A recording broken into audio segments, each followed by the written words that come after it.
Welcome to Meghan and Harry Tales channel. I am your host, Kelly. Join me today as we unpack it all. This week, we're diving into the whirlpool of controversy surrounding Meghan Markle, Duchess of Sussex, and her relationship with her staff. Reports from The Hollywood Reporter and Us Weekly have been pitting each other, painting contrasting pictures about the Duchess as a boss. The Hollywood Reporter's September 12th report, alleging certain questionable behaviour from the Duchess, has been met with a strong counter-narrative from Us Weekly, which cites current and former Archewell employees vocalising their positive experiences with Meghan and Harry. Interestingly, The Hollywood Reporter's claims seem to echo smears from the Windsors and the British media, while Us Weekly's sources are named and on the record. The question then arises, who is telling the truth? Stay tuned as we delve deeper into these contrasting reports. The Hollywood Reporter recently published an article that has stirred the pot. The report, dated September 12th, claims to draw from conversations with current and former employees of Archewell, the organisation led by Prince Harry and Meghan Markle. What's interesting here, and somewhat baffling, is the stark portrayal of Meghan as a boss. According to THR, Meghan is depicted as a demanding, tantrum-throwing leader, allegedly reducing grown men to tears. Now, if this sounds familiar, it's because it echoes the narrative we've been hearing for years from the British media and the Windsors. The same old classist, racist and dehumanising insults seem to have crossed the Atlantic, settling into the heart of Hollywood. But here's where it gets confusing. These same sources, who have so much to say about Meghan, have chosen to remain anonymous. It's as if they have a lot to say, but not enough conviction to attach their names to their words. This week, things took a rather ugly turn, when Meghan was referred to as a demon with psycho moments by a supposed courtier who spoke to the Daily Beast. It seems that the narrative of Meghan as a villain is being pushed aggressively, with someone working hard to convince us that Archewell's employees share the same sentiment. Yet it's hard to overlook the fact that this narrative is eerily similar to the one perpetuated by the British media and the Windsors.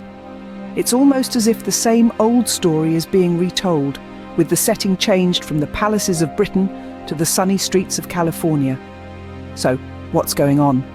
Are THR's editors lying about their sources, or are the sources lying about their experiences? Whatever the case may be, the truth seems to be as elusive as the identity of these anonymous sources. But is there more to the story?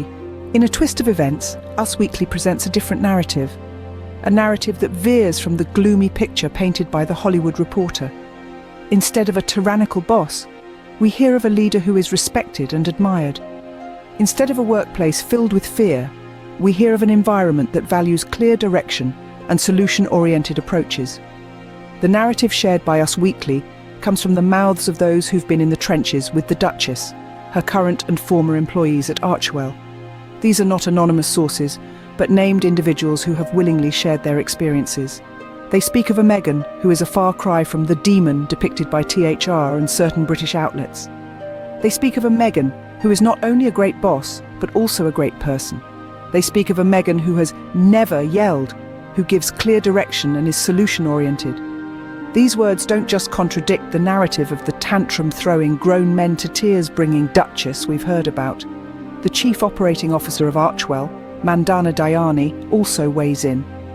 She doesn't just confirm the positive experiences shared by other employees, but she also adds her own. She shares about the quiet support that Meghan and Prince Harry extend to others. This isn't a narrative born from a need to counter bad press, but a genuine sharing of experiences that paint a different picture of Meghan. A picture that is, perhaps, closer to reality. And so we find ourselves with two contrasting narratives. One, a tale of a demon Duchess, born from unnamed sources and unverified claims. The other, a story of a respected leader and admired person told by those who have worked closely with her. We are left wondering, who is the real Meghan? Is she the monstrous boss painted by THR, or the respected leader praised by her staff? One thing is for certain, the narrative is far from complete, and every new voice adds another brushstroke to the picture. This certainly paints a different picture, doesn't it? The media's reaction to these contrasting reports has been interesting to say the least. Outlets like The Sun and the Daily Beast have been quick to question the credibility of Us Weekly's coverage. They've cast doubt on the authenticity of the sources suggesting the report is nothing more than a Sussex-authorised pushback.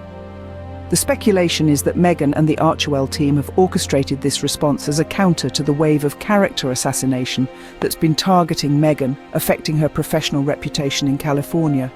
The British media and commentators are leading this charge of skepticism. They're asking you to discount the voices of named sources who have worked with Meghan and are speaking on the record, while expecting you to accept the word of their unnamed palace sources who seem to have a bone to pick. It's an interesting dichotomy, isn't it? Meanwhile, Us Weekly isn't backing down.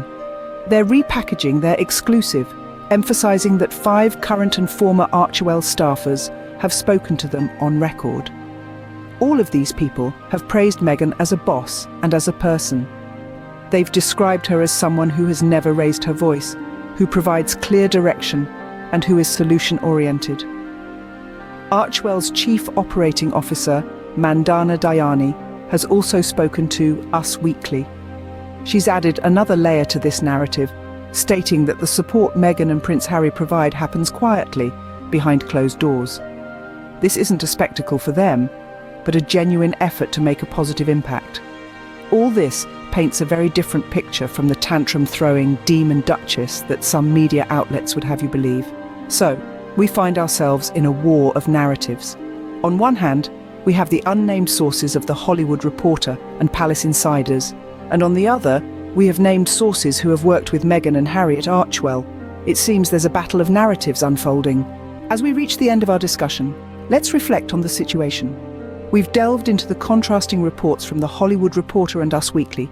We've seen how the media reacted, with some outlets quick to cast doubt on the positive stories told by named sources, and others eager to perpetuate a negative narrative through unnamed sources. The Hollywood Reporter's story painted a picture of Meghan Markle as a demanding boss, using unnamed sources, a tactic that we've seen used time and again by those with an agenda. On the flip side, Us Weekly provided a counter-narrative, with current and former employees of Archewell speaking on the record about their positive experiences working with Meghan.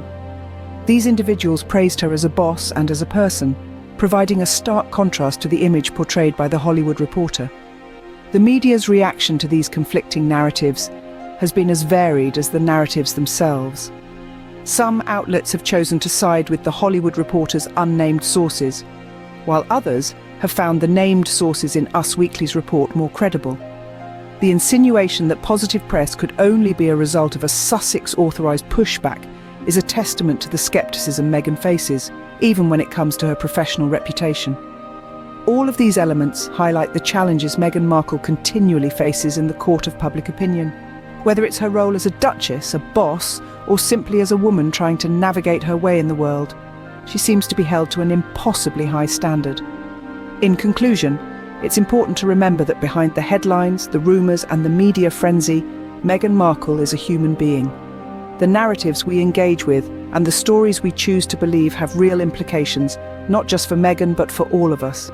In an era where misinformation can be spread with a click of a button, it's crucial that we approach every story with a healthy dose of skepticism and a commitment to uncovering the truth.